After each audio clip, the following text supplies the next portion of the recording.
En effet, Hérode lui-même avait ordonné d'arrêter Jean. Il l'avait fait lier et mettre en prison.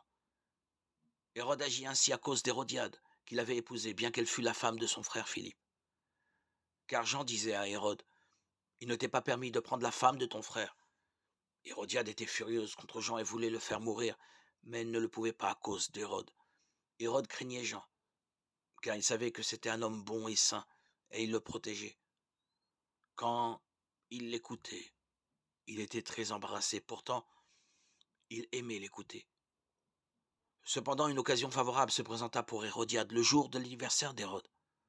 Celui-ci donna alors un banquet aux gens haut placés de son gouvernement, aux chefs de l'armée et aux personnages importants de la Galilée. La fille d'Hérodiade entra dans la salle et dansa.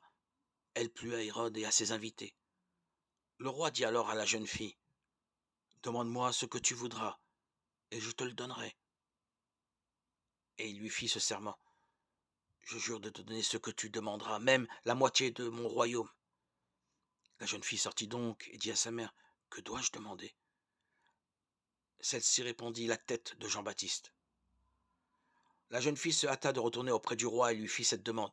« Je veux que tu me donnes tout de suite la tête de Jean-Baptiste sur un plat. » Le roi devint tout triste.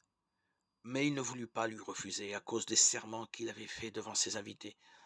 Il envoya donc immédiatement un soldat de sa garde avec l'ordre d'apporter la tête de Jean-Baptiste. Le soldat partit, alla dans la prison et coupa la tête de Jean. Puis, il apporta la tête sur un plat et la donna à la jeune fille, et la jeune fille la donna à sa mère.